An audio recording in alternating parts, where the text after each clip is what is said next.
Episode की शुरुआत होती है और हम एक बच्ची को अपने दादाजी से एक डरावनी कहानी सुनने की जिद करते हुए देखते हैं।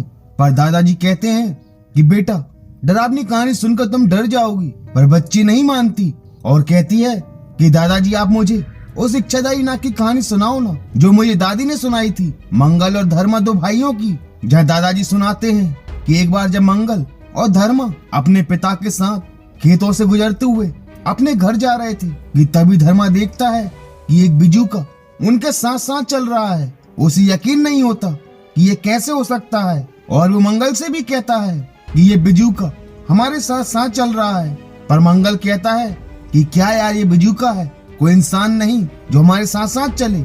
देख, मैं तुझे बताता हूँ कि इसमें जान नहीं है। और तभी धर्मा को पायलों की आवाज आने लगती है और वो आवाज का पीछा करते करते एक लड़की से मिलता है जो दिखने में काफी सुंदर थी। जहाँ वो लड़की कहती है कि क्या हुआ बाबू, इतना डरे हुए क्यों लग रहे हो। जो धर्मा कहता है कि वो बिजू का हमारे साथ साथ चल रहा था। पर ये सुनकर वो लड़की हंसती है और कहती है कि बाबूजी आप डरे हुए हैं, आप पानी पी लीजिए। और जैसे ही धर्मा पानी पीता है वो बेहोश हो जाता है। दरअसल वो पानी नहीं, जहर था। और वो लड़की नहीं, एक इच्छाधारी नागिन थी जो किसी भी कीमत पर धर्मा को डसना चाहती थी और वो उसे डसती भी है। पर धर्मा के ताबीज की वजह से वो उसे छू भी नहीं पाती और उसका हाथ जल जाता है और वो अपना खंजर निकालकर उस ताबीज को निकालकर दूर फेंक देती है। और जैसे ही धर्मा को डसने वाली थी कि तभी मंगल ही वहां जाता है, पर वो नागिन उसे भी दूर फेंक देती है। और इससे पहले कि वो धर्मा को डस पाती, उसके पिता वहां जाते हैं। पर नागिन के जहर का असर उन पर नहीं होता और जैसे ही वो अपनी सलाखा से उस नागिन पर वार करते हैं, उस नागिन के साथ ही उस बार को अपने ऊपर ले लेती है और वो दोनों नागिन वहां से भाग जाती हैं। और इससे पहले कि पानी वाले जहर का असर धर्मा पर होता, मंगल ढूंढकर उसे उसका ताबीज बांध देता है और दोनों धर्मा को घर ले आते हैं जहाँ उसका उपचार होता है। और धर्मा के पिता धर्मा का ताबीज उसके हाथ पर सिल देते हैं ताकि दोबारा वो नागिन उसके ताबीज को न निकाल सके। पर धर्मा पूछता है कि आखिर वो नागिन मुझे डसना क्यों चाहती थी बाबा। पर वो कहते हैं कि वक्त आने पर तुम्हें सब पता चल जाएगा और उस नागिन के जहर का असर तुझ पर नहीं होगा जैसे मुझ पर नहीं हुआ। आने वाले सूर्य ग्रहण को जब तू 25 साल का हो जाएगा तो हमारी ये सलाखा और भी शक्तिशाली हो जाएगी। ये सलाखा हमें वो देने वाली है जिसका हम बरसों से इंतजार कर रहे हैं। बस अब एक ही काम करना है, उस नागिन से तुझे दूर रखना है। वही वो नागिन अपने बाबा के साथ धर्मा के घर तक आ जाती है और कहती है कि मुझे सूर्य ग्रहण से पहले धर्मा को डसना ही होगा। पर वो नागिन घर में प्रवेश नहीं कर पाती क्योंकि पूरा घर मंत्रों से बंधा हुआ था। जब बाबा कहते हैं कि कोई भी नाग जब तक इस घर में नहीं जा सकता जब तक कि कोई उन्हें अंदर आने को ना कहे। वहीं कुछ दिन बाद जब सभी मंगल के विवाह के लिए एक लड़की देखने दूसरे गांव जाते हैं तो धर्मा मंगल के साथ मस्करी करने लगता है जिससे मंगल नाराज हो जाता है। पर उनके पिता कहते हैं कि लेना बंद करो, पंडित जी बहुत ही अच्छा रिश्ता लेकर आए हैं तुम्हारे लिए, अब चलो जल्दी, वैसे भी देर हो चुकी है। वहीं दूसरी ओर वो नाग उस पंडित को मौत के घाट उतार देता है और उस पंडित का रूप रख लेता है और धर्मा के घर पहुंच जाता है और कहता है कि ये होरिया, तनिक छनीलाल को तो बुलाओ, देर हो रही है। पर होरिया कहता है कि पंडित जी मालिक तो कब के निकल गए, आपको नहीं मिलेगा। जब पंडित कहता है कि ठीक है, थोड़ा पानी ही पिला दो। जब होरिया कहता है कि आप बाहर क्यों खड़े हैं, अंदर आइए। और वो नाग जब ही घर के अंदर प्रवेश कर सकता था जब घर का कोई सदस्य उन्हें अंदर बुलाए। और अंदर जाकर वो नाग होरिया को मौत के घाट उतार देता है और छेनीलाल की सलाखा को उठाकर अपने साथी से कहता है कि जा, इस सलाखा को दूर ले जा, वो छेनीलाल तुम्हारे पीछे जरूर आएगा, चाहे कुछ हो। सलाखा छेनीलाल के हाथों नहीं लगनी चाहिए। अब जा, जितना तेज हो सके भाग यहाँ से। और अपने शरीर पर चंदन मलवा लेता है ताकि नाग की गंध छेनीलाल को ना आ सके। और वो नाग होरिया का रूप धर लेता है। वहीं छेनीलाल को इसका आभास हो जाता है कि उसकी सलाखा किसी ने चुरा ली है। और वो मंगल और धर्मा से कहता है कि तुम चलो, मैं एक काम निपटा के अभी आया।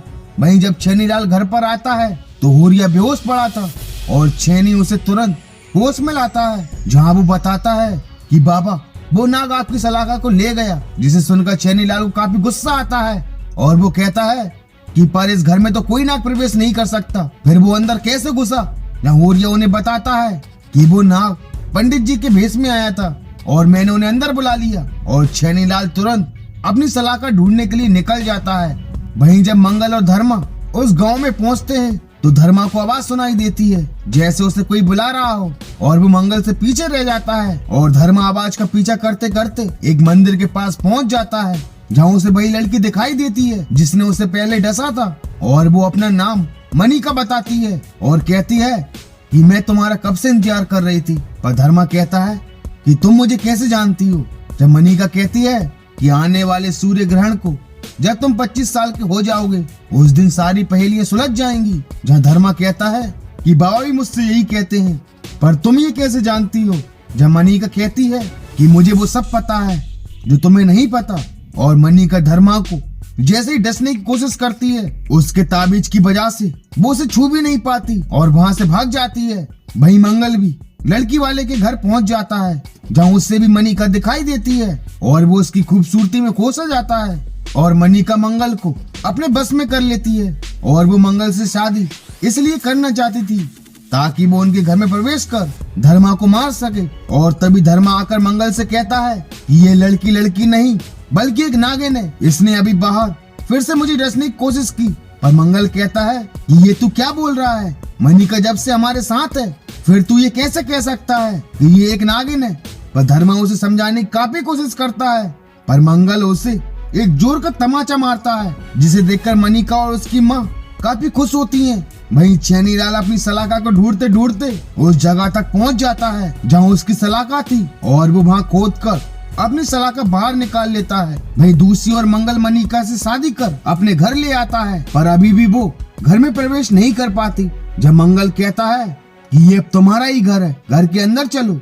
और मनिका इस आमंत्रण को पाकर घर के अंदर चली जाती है जहाँ उसका गृह प्रवेश भी कराया जाता है। पर धर्मा को ये पसंद नहीं था कि उसने उसकी बात नहीं मानी और बाबा की मर्जी के बिना मंगल ने मनिका से शादी कर ली। वहीं जब मंगल मनिका से अपनी प्यार भरी बातें कर रहा था कि तभी उसे आईने में मनिका का असली रूप नजर आता है पर वो अभी मनिका के बस में था। जब मनिका कहती है कि हम यहाँ तुम्हारे लिए नहीं तुम्हारे भाई को डसने के लिए आए हैं, ये लो खंजर और अपने भाई की बाजू से वो ताबीज उधेड़ दो, अब जाओ। और मंगल धर्मा के पास जाकर कहता है कि भाई मुझे माफ कर दे, मैंने तुझे मारा। और मंगल अपने खंजर से धर्मा की बाजू पर वार कर देता है जिससे धर्मा कहता है कि भैया पागल हो गए हो क्या, तुम उस नागिन के बस में आकर हमारा ताबीज निकालना चाहते हो ताकि वो नागिन हमें डस ले। और धर्मा भी मंगल का गला पकड़ लेता है। जब मनिका कहती है कि बाबा कल सूर्य ग्रहण है और धर्मा की शक्तियां बढ़ने लगी हैं, हमें आज ही उसे डसना होगा। और धर्म मंगल को घायल करके वहाँ से चला जाता है। जब मनिका कहती है कि बाबा आप यहीं रुकिए, मैं धर्मा को ढूंढने जा रही हूँ। और तभी छेनीलाल वहाँ पहुँच जाता है जहाँ वो मंगल को होश में लाता है और तभी उसे अपने घर में नागिन की गंध आने लगती है। और जब उसे पता चलता है कि मंगल ने बिना उसकी अनुमति शादी कर ली, वो भी एक नागिन से, तो वो मंगल पर काफी भड़कते हैं। पर इसी बीच होरिया जो वही नाग था वो पानी में अपना जहर मिलाकर छेनीलाल से कहता है कि मालिक गुस्सा छोड़ दीजिए, पानी पीजिए। और जब छेनीलाल उस पानी को पीता है तो वो कहता है कि कारे होरी, तूने क्या सोचा ये नाग का जहर का असर हम पे होगा? तू भूल गया कि नेबलों पर नाग के जहर का असर नहीं होता।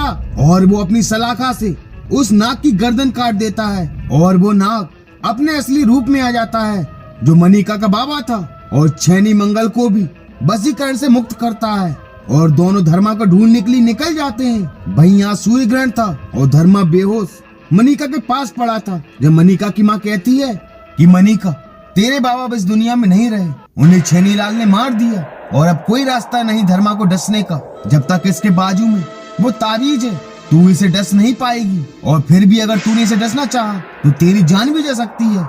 जब मनिका कहती है कि हम छेनीलाल के इरादों को कभी पूरा नहीं होने देंगे और बाबा की मौत व्यर्थ नहीं जाएगी, हम धर्मा को इसी हालत में डसेंगे। और तभी मनिका धर्मा को डस लेती है पर डसने की वजह से मनिका भी तड़पने लगती है, उसके मुंह से खून निकलने लगता है। यह छेनीलाल आकर कहता है ये अब नहीं बचेगी, इसने हमारी बरसों की मेहनत पर पानी फेर दिया है। और जैसे ही छेनीलाल अपनी सलाखा से मनिका को मारने जाता है कि तभी धर्मा जो कि इच्छाधारी नाग था सूर्य ग्रहण के चलते और 25 वर्ष हो जाने की वजह से वो पूरी तरह से एक इच्छाधारी नाग बन चुका था। वो छेनीलाल से कहता है, रुक जा छेनीलाल, रुक जा।